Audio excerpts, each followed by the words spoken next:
আসসালামু আলাইকুম ফ্রেন্ড, কেমন আছেন আপনারা? আমি আলহামদুলিল্লাহ বেঁচে আছি, আলহামদুলিল্লাহ ভালো আছি, আপনাদের দোয়া আছে বলে এখন পর্যন্ত সুস্থ আছি। অফিসে যে ঘটনাটা ঘটে গেল সত্যি আমরা কখনো ভাবিনি, তবে দুর্ঘটনা তো দুর্ঘটনাই, এমন বলে কই আসে না, এটা হুটহাট করেই হয়ে যায়। স্পর্শকাতর এবং মর্মান্তিক ঘটনাটা ঘটে গিয়েছে, এটা আমরা কখনো আশাবাদী ছিলাম না। আজকাল প্রায় সময় শোনা যায় এমন দুর্ঘটনা, যে প্রায় জায়গায় শুনি যে এই জায়গায় আগুন লেগেছে, ওই জায়গায় আগুন লেগেছে, এসি বিস্ফোরণ হচ্ছে, এসি জ্বলে যাচ্ছে। আমি আমার জীবনে এই ফার্স্ট, আমার এতটুকু বয়সে এমন কোনো সিচুয়েশন আমি ফেস করেছি। আগে এই জীবনে কখনো এমনটা ফেস করি নাই, সবসময় শুনেই এসেছি এইখানে এই সমস্যা, ওইখানে এই সমস্যা, আগুন ধরে। আমি নিজে থেকেই দেখলাম, খুব কাছ থেকে মৃত্যুকে আসলে দেখলাম। মৃত্যুকে খুব কাছ থেকে দেখাটা কজন দেখেছেন জানি না, আমি খুব কাছ থেকে দেখেছি মৃত্যুটাকে। তো এতটুকু বুঝতে পেরেছি, যখন মানুষের আগুন লাগে আসলে সে আগুন লেগে পুড়ে মরে, নাকি পুড়ে যাওয়ার আগে যে বিস্ফোরণটা হয়, যে গন্ধটা হয়,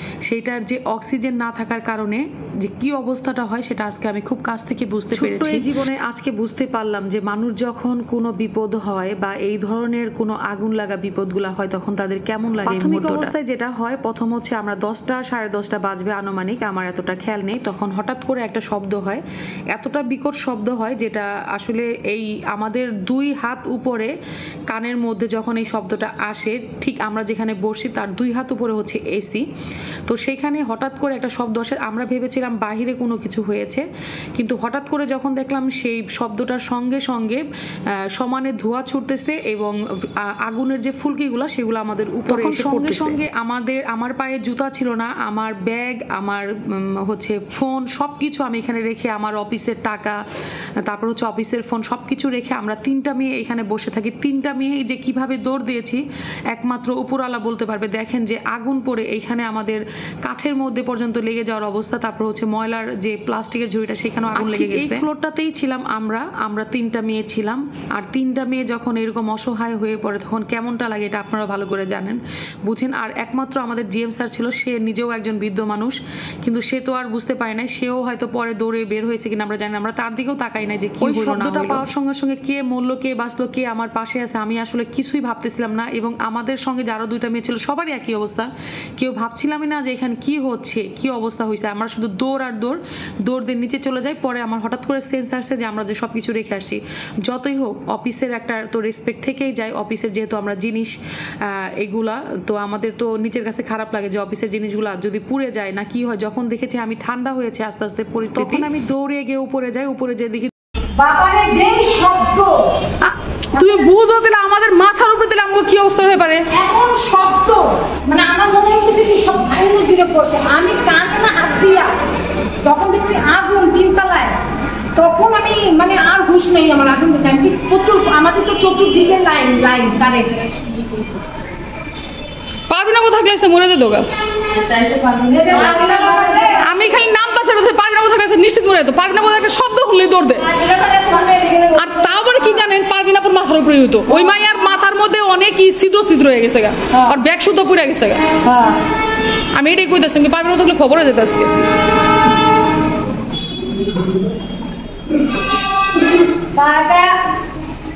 আবার ইসমাইল আমাদের 3 তলায় তো আরো বেশি হয়েছে। ওরে 3 তলার অবস্থা দেখলাম আরো, আমগো তো খালি এইটুকু স্যার, হ্যাঁ দেওয়াল পর্যন্ত ভেঙে পড়ছে শব্দ। আমি এখানে একটা শব্দ করছি, দেখি সাদা